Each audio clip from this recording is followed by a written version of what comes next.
Okay, brand new feature here on Rebel Force Radio. We're calling it RFR Sound Lab. And we talked about this at the top of the show. And Jim, all I know is that you told me last week that this week we were going to talk about something on the program that was a connection between the legendary John Lennon and Star Wars. So I'm all ears. What do we got? What's the connection? Yeah. Well, I can't take credit for initiating this. I guess we shouldn't call this RFR Sound Lab. This is a Rebel Force Radio investigative report, essentially. So we were triggered to this idea by Michael McInerney, my son, Michael Mack, who is a huge Beatles fan. And he was, well, you know what? I shouldn't tell this story. We got Michael here. Let's just let him explain to you what he discovered and how he discovered it. I was on a huge John Lennon kick, and I listened to Double Fantasy from 1980, his last studio album, for the first time in a long time.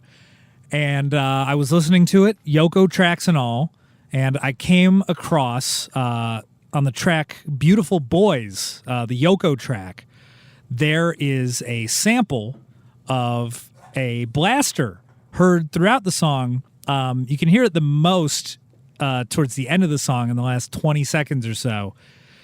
And I was just sitting there for a second, and I'm like, that can't be from Star Wars, right? And I listened to it again, and it had to be. Where else would it come from? It's insane. No one is talking about this. No one seems to have noticed this. So I think it's safe to say we are breaking not only Star Wars pop culture ground, but Beatles trivia ground as well. Now back to RFR, already in progress. Okay. Thank you, Michael. He's got a great voice for this medium. I got to tell you, I was really impressed. So you can actually hear this in the track, is what he's saying? Yes, John Lennon's final album, Double Fantasy, John Lennon and Yoko Ono, was released in 1980, December 1980, and just within days after its release, John Lennon was sadly murdered due to obliging a fan with an autograph request right outside of the Dakota in New York City, which was the building which he lived in.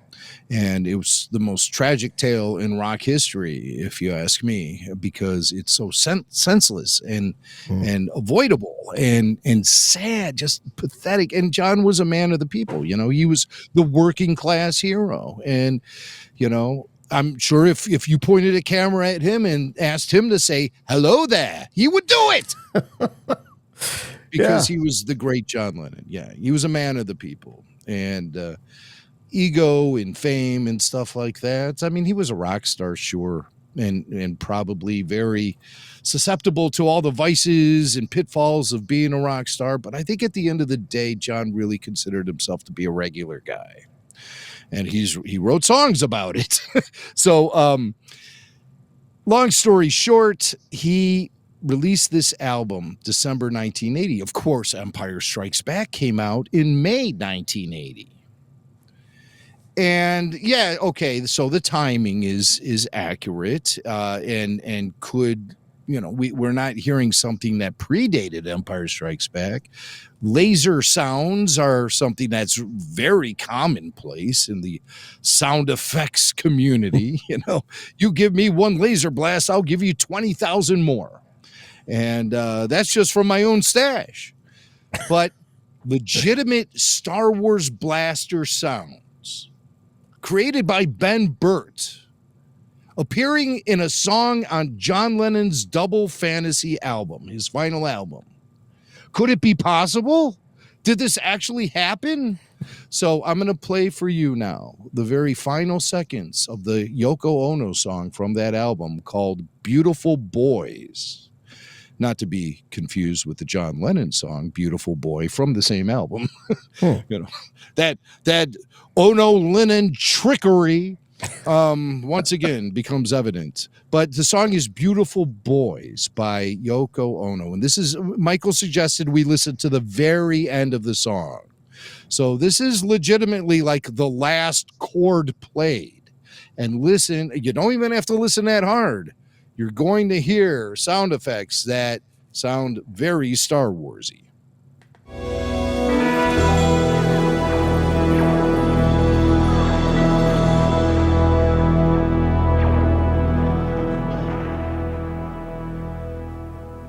Yeah, no question about it. Those are blasters. No question. Those are It is very, very plain. Yeah. Now, we think they're from Empire Strikes Back because we launched an RFR investigative report in this whole situation. I mean, if we're going to keep calling it this, my goodness. It's a little late, but I mean, we got to play it. It is what it is. I know. Typically, the Sound Lab experiences are triggered by investigative reports. It's part of the whole CSI RFR vibe we have going on here. You know, we're looking, the forensic research that we do, forensic science of what we do here on this podcast is undeniable, really. So I launched into some investigating about John Lennon and Star Wars. Just doing simple Google searches like Lennon, Star Wars, John Lennon, Empire Strikes Back, etc. And a lot of the things that would pop up were things about him being a fan. And then I found something like George Harrison was a bigger fan of Star Wars than John Lennon. These are debates for the ages, and I'll leave that to the rock and roll historians. But what I'm concerned about is the track "Beautiful Boys" from 1980's Double Fantasy. And how did the Star Wars effects get in there? How did this happen? Well, we have one little piece of evidence that I discovered just by, crawling through the internet. And nobody has yet made the connection between this evidence I'm going to present to you and the Beautiful Boy song. But I think it's pretty obvious when you hear this piece of tape I'm going to play for you. This is John Lennon, October 10th, 1980. Being interviewed a mere 2 months before his unfortunate death and a day after he had just turned 40 years old. This interview takes place at the Hit Factory Studios in New York City, where John and was it New York? Is Hit Factory in New York or L.A.? I can't remember. I think maybe in L.A. Who cares? Who cares where it is? They were at the Hit Factory Studios, where John was mixing Double Fantasy. This is a couple of months before Double Fantasy was released, and so he was putting the final touches on the whole thing. L.A. Times music critic Robert Hilburn sat in the studio with John at the Hit Factory while work was being done on Double Fantasy for an interview. And some people say this is the only video interview of John in 1980. But it's hard to hear things because the engineers are hard at work on the Double Fantasy album in the same room, and all these sounds are coming through these loud speakers in there while this interview is being conducted. So I assume maybe John was wearing like a lavalier mic, and the video that was pointed at him, because it's very crude video footage, almost as if to document what was happening as opposed to actually capture the interview itself. You know what I mean? Yeah. Because the sound quality isn't good, but you definitely will hear John Lennon in the background. And the way that this review that I found of this interview puts it, it says, it's the only video interview of John in 1980. Although the quality isn't very good and someone seems to be watching Star Wars in the background, it's a racket. What? It's still a poignant watch and John Lennon at his likable best. So I pulled 51 seconds of this so-called interview. Okay. And I am quite certain that the mix downs for Beautiful Boys was happening simultaneously in the same room And I think it'll be very obvious to you once you start hearing this recording. Oh, my dear one.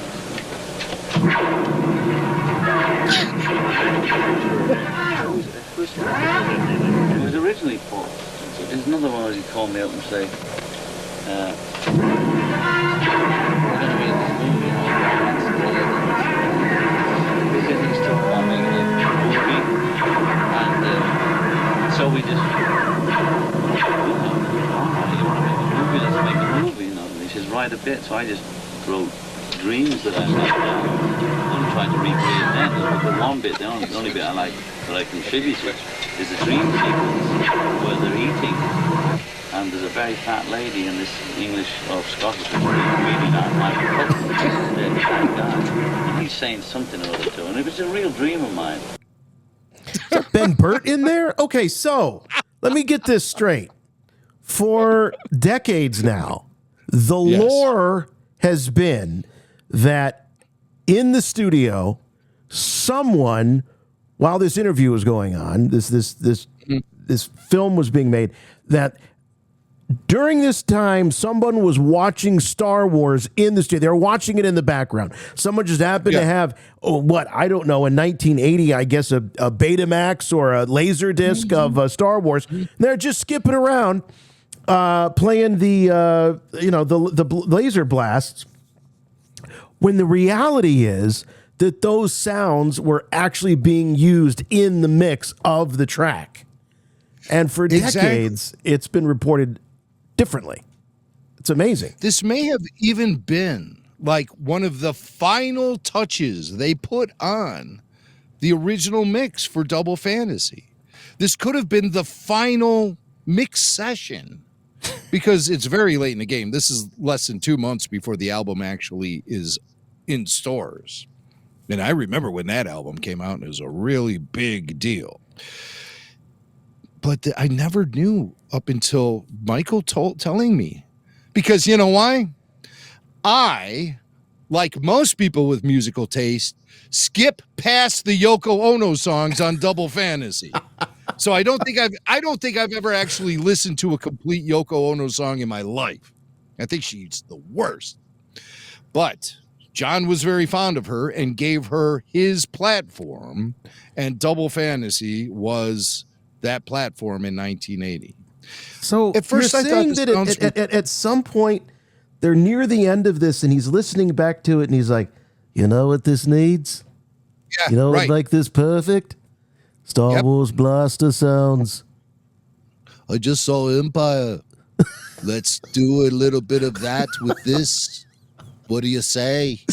By the way, there was no cease and desist probably sent to John Lennon and Yoko Ono from George Lucas. Of course not, because George also has musical taste and skips past the Yoko songs on Double Fantasy. He didn't even know. He had no idea. Nobody, that's why nobody knows, because everyone skips past the Yoko songs. Well, you know, Yoko, she wrote this song. I thought the song kind of was weak with just Yoko, so I needed to put some Star Wars stuff in it, you know. I thought at first it was from Empire Strikes Back, but the more I hear it, it sounds like it's from, I'm thinking two places. I'm thinking it could have been from the opening blaster duel sequence. Sounded like the Tantive 4, yeah. At the very beginning of A New Hope, or it could have been when the rebels rescue Leia from the prison cell on the Death Star. Yeah. And I mean, those are two tour de forces for Ben Burt when it comes to blaster sounds. No question about it. Yeah.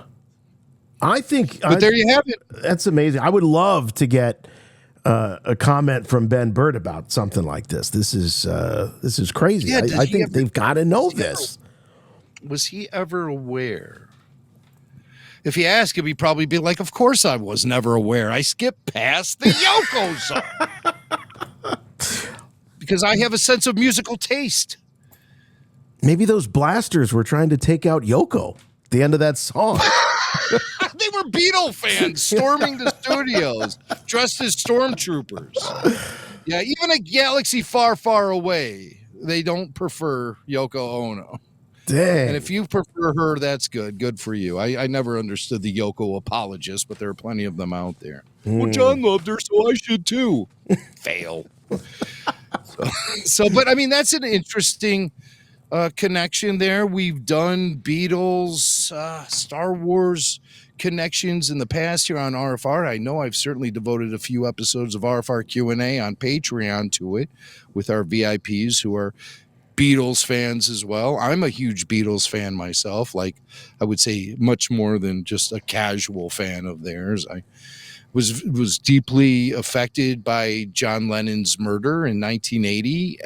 That was actually my introduction to the Beatles, believe it or not. I didn't really know who John Lennon was. I was 11 years old. But when he got shot, all of a sudden, the Beatles were everywhere. They weren't around. Like in the 70s, the Beatles were kind of, they were yesterday's news. All of the musicians in the band had gone off to have like rather successful solo careers. And so I think that the listening public just all kind of moved forward and the Beatles were a thing of the past. Disco had come on the scene. The Bee Gees were really hot. And it wasn't like the Beatles were as omnipresent as they are now. There was there were a few movies that came out over the years. I remember one like in the late 70s called I Want to Hold Your Hand. And it was about a bunch of fanatic teenage girls who were trying to meet the Beatles the night of the famous Ed Sullivan broadcast in 1964. But other than that, like they didn't have that stranglehold on pop culture that they had in the 60s. And quite honestly, that they have now. Oh, yeah. In the decade immediately following their existence. I have to tell you that it was like a lot of people had moved on from the Beatles. And then when John Lennon died, all of a sudden the Beatles were back and they were everywhere and there were magazines on the newsstands. And so I had like this crash education on them and really got kind of caught up in the whole burgeoning Beatles renaissance following the murder of John Lennon. And of course, at that time, being the biggest Star Wars fan in my school, I also became the only Beatles fan in my school too, because like kids were bringing Supertramp records and Sean Cassidy garbage, and, you know, and I'm 70s coming to school, idols. Yeah. And I'm coming to school with Meet the Beatles, you know, spin this vinyl. I love the mop tops now. If only 11-year-old Jimmy Mack would have known that there was a Star Wars connection, you might not have skipped those Yoko tracks. Yeah, I'll tell you that. Right, exactly. You might have been a big Yoko fan. What if you would have been a big fan of the Yoko? That you're right. She liked Star Wars. A young, impressionable Jimmy Mack. I could have become the biggest Yoko Ono fan of all time. Just based on the Star Wars connection in her song Beautiful Boys. Beep, beep, beep, beep, beep. You ever hear her sing when she starts doing that? No, like, but I've seen this incredible clip of I don't know if it's like the Midnight Special or whoever, but Lennon was playing with Chuck Berry. Yeah. And you can tell that Lennon's just in awe of Chuck Berry, one of his idols. Yeah. And then all of a sudden Yoko starts with the screeching and the howling and all the sounds that she would make, and the look on Chuck Berry's face is like, oh my God. Yeah, it's terrible. Stick a sock in that thing. It literally sounds like this. Long distance information, give me Memphis, Tennessee. And then Chuck makes this look like, oh my God. And the sound guy turns her mic off immediately. Oh, and God bless that audio technician who had the foresight, because he knew that Chuck was going to come off the stage and kick his ass if he didn't turn that mic off the second Yoko opened her mouth. Oh my goodness. But that, you know, still we have that connection now between Double Fantasy, track Beautiful Boys, and Star Wars sound effects. And if somebody could get a hold of Ben Burt, please ask him about it. Maybe I'll try to reach out to Ben. I think I have the contacts to Yeah. reach out to Mr. Burt. I've never attempted to bother him before, but Well, maybe hey. this is worth it. I think it's Hey, worth man. it. Yeah. I think so.